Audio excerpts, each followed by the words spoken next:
Bonjour Eugénie. Bonjour Les Eugénie. examens approchent, le brevet, le bac, les partiels. La fin d'année est toujours une période de stress pour beaucoup de jeunes, beaucoup d'ados et beaucoup de personnes de manière générale. Du coup, il faut bien se préparer à la performance. Qu'est-ce que ça veut dire? Bien se préparer à la performance, c'est le mental et le physique, c'est les deux réunis. En fait, la préparation mentale à un examen, c'est un peu la même qu'une préparation à une compétition de sport. Donc la préparation mentale pour un examen, ça va être un peu la même qu'un sportif. C'est donc une préparation physique, oui, parce qu'il faut avoir une bonne hygiène de vie, une bonne organisation, donc une bonne alimentation, faire attention à son sommeil, préparer son programme de révision comme on préparerait un entraînement de sportif, avec des temps de détente, des temps où on respire, des temps de pause qui vont nous permettre de nous concentrer davantage, de fournir des efforts plus efficaces parce qu'on sait qu'après on va se reposer, qu'après on va être récompensé. Donc une bonne préparation physique, c'est-à-dire une bonne hygiène de vie, et puis une bonne préparation mentale. Parce que finalement, la performance, une bonne performance, même les grands sportifs vont dire que c'est presque 80% de mental. Juste, on revient sur le physique. Vous parliez de sommeil, ça veut dire quoi à l'approche des examens? Il faut dormir plus que d'habitude ou essayer de garder un rythme régulier? Oui, c'est ça plutôt. En fait, c'est-à-dire qu'on va avoir chacun besoin de temps de sommeil différents. L'important, c'est de respecter son temps de sommeil. Le temps de sommeil, c'est fondamental quand on travaille, quand on révise, parce que c'est le moment où vont se réorganiser nos connaissances, en fait. Donc, ça nous permet de faire le tri, d'emmagasiner, de faire rentrer en mémoire à plus long terme ce qui a besoin de rester, pour pouvoir être efficace à l'instant T. Donc on se couche un peu plus tôt, c'est ça? On se couche suffisamment tôt pour avoir les heures de sommeil réparatrices. Souvent on dit c'est avant minuit, mais enfin, ça dépend un peu des personnes aussi, de la capacité qu'on a à travailler. Si on travaille mieux le soir et qu'on s'empêche de travailler le soir parce qu'on se dit qu'il faut se coucher, c'est pas très logique. L'important c'est d'adapter vraiment à notre fonctionnement. Mais oui, on va essayer idéalement de se coucher un peu plus tôt, de faire 8 heures de sommeil, d'avoir le matin son réveil, son petit-déj, son programme de prêt pour pas avoir à penser à autre chose qu'à exactement ce que j'ai à faire dans la journée, travailler. Et c'est ça, après il faut définir des plages horaires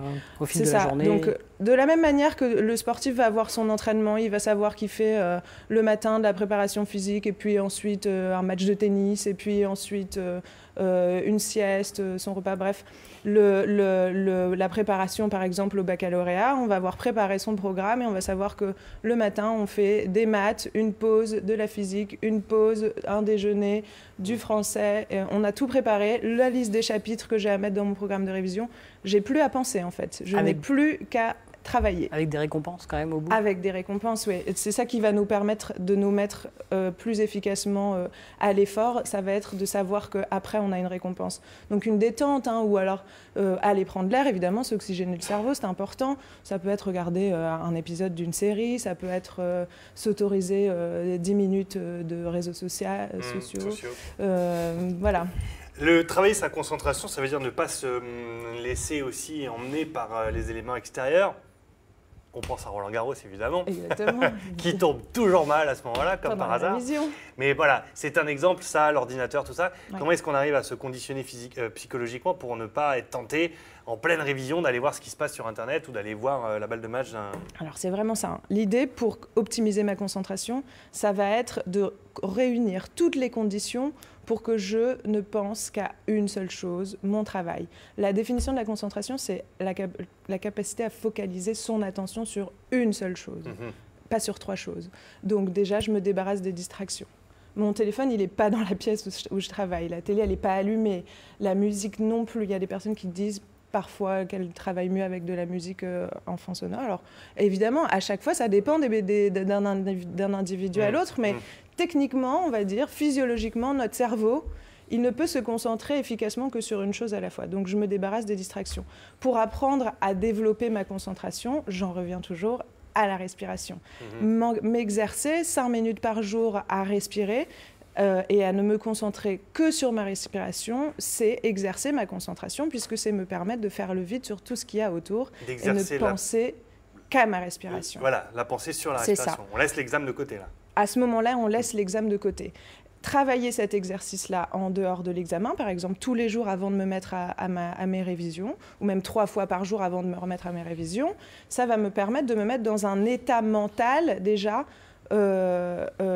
conditionné en fait. Et donc je vais pouvoir le reproduire lors de l'examen. Ouais. Ça c'est un autre point important. Être dans l'instant, ici et maintenant, précisément. Il y a aussi l'idée de ritualiser son installation. C'est-à-dire que je vais faire en sorte, par un petit exercice de respiration et par le fait que mon bureau sera bien rangé et disposé à peu près tout le temps de la même manière, de réunir des conditions que je vais pouvoir réunir en examen. Ça rassure. Pour me remettre directement dans une bulle.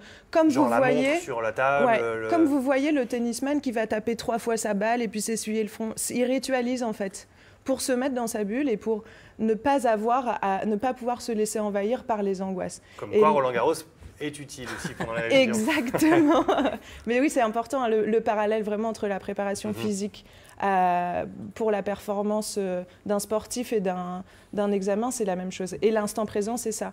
Se mettre dans l'instant présent, c'est ne pas se laisser embarquer par les pensées stressantes. Souvent, quand on se prépare à un examen, on a du mal à ne pas se dire « mais si je ne l'ai pas, il faut que je l'ai ». Et à ce moment-là, on est déjà dans un futur négatif qui génère de l'anxiété. Se mettre dans l'instant présent, c'est pouvoir se dire, dans le présent, je fais tout ce qu'il faut pour atteindre mon objectif. Et ça veut dire ne pas s'y prendre trop tard aussi, évidemment. Oui. Anticiper. Oui, mais il ne faut plus en parler parce que c'est déjà un petit peu tard. Très bien. Gardons ça en tête, concentrons-nous sur l'instant présent, essayez de ritualiser un petit peu la manière dont vous révisez ou de vous concentrer sur un examen, et puis... On respire. Et on a confiance en soi. On respire et on a confiance en soi. Merci beaucoup, Eugénie, de nous avoir redonné confiance. Bien se préparer à la performance.